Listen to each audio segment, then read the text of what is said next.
Hello. So I'm interested in the feminine voice in law and what that is, what that sounds like, what that means. It's still an exploration for myself. I don't have the answer, but I just wanted to make a short video to talk about one element, and that is the symbol of Lady Justice, which is something that I started thinking about last year, and it's not something that kind of had occurred to me before. So in terms of just the feminine voice, generally I have continue to be inspired by loads of different writers. I have a few books here, some Sandra Ingerman, this is Colette O'Neill, an Irish, someone based in Ireland, Mirabai Starr, Wild Mercy. I also have a book here by Sarah and Azra Bertrand, Womb Awakening, and I was going to just read just a little snippet from a couple of books to try to illustrate something about the feminine voice. So from Womb Awakening: for 5,000 years we have lived under the shadow of patriarchal religion, which tells us God is a man, and that we are saved by the son of that God, and that until 100 years ago women didn't even have souls. The very structure of our societies has been infected by this thought system, whether we believe in God or not.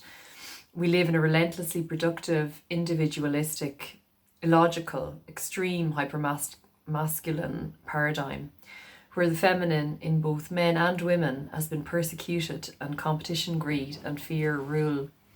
Most of us, including women, don't even realise what we're missing. A deep, consistent experience of and connection with the feminine essence has been missing from the world for thousands of years. It's hard to truly imagine now a society founded on cooperation, collaboration, connectedness and compassion for each other and every creature in the cosmos, and the gifts this would bring.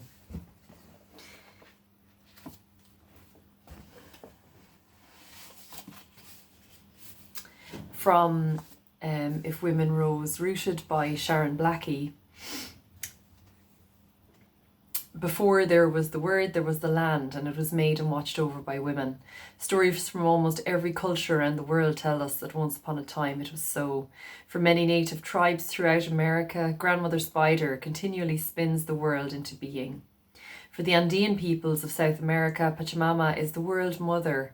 She sustains all life on earth.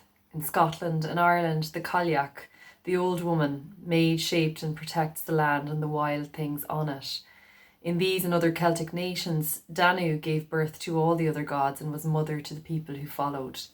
Women, the creators of life, the bearers of the cup of knowledge and wisdom, personifying the moral and spiritual authority of this fertile green and blue earth. Do you remember those days? Me neither. Other indigenous cultures around the world may still respect and revere the feminine, but we Western women lost control of our stories a long time ago.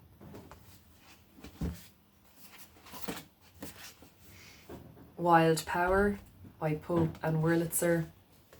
The feminine is wisdom, the ineffable, invisible, intangible presence without which life is rendered soulless. We women have a crucial role to play in restoring the feminine and creating a new life-affirming power story, our wild power revolution. Women are the archetypal anchors for the power of the feminine, and when we reclaim our feminine power by restoring our ways and practices, we integrate the power of the feminine into our lives and back into the planet. And then just finally something from Sophie Bashford, You Are a Goddess.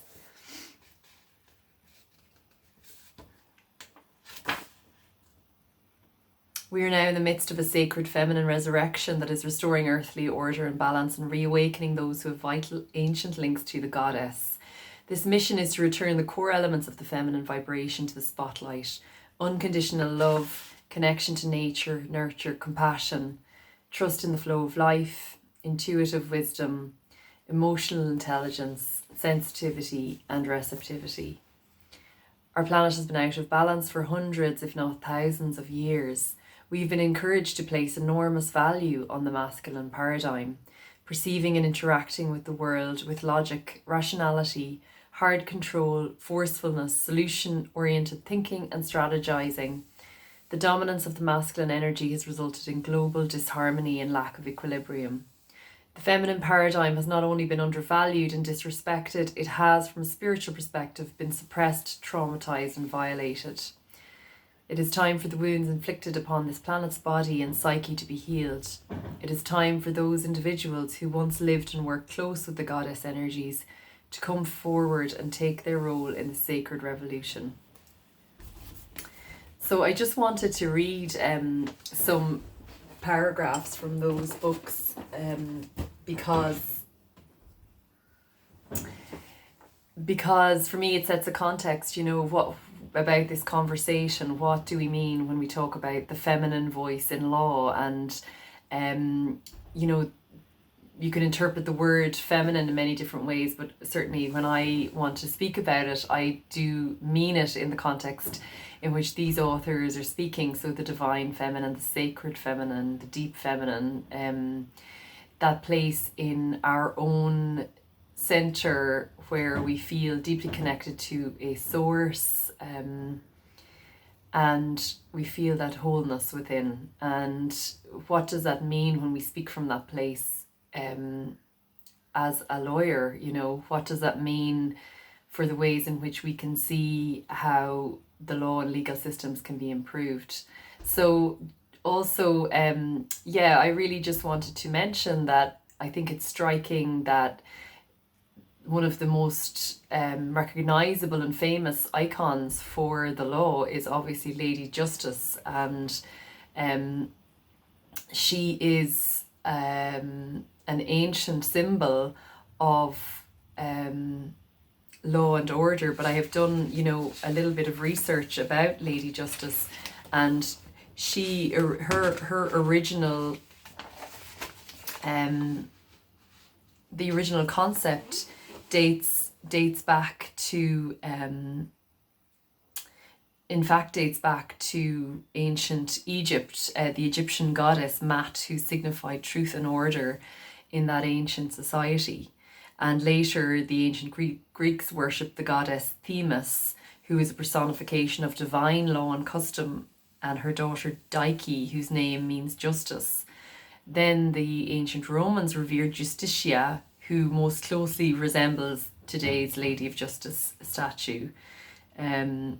So I'll leave it there, but I just wanted to identify, I think, this really important and striking connection between one of our most famous, most recognizable icons for law, which is a goddess, is a feminine symbol and a feminine representation.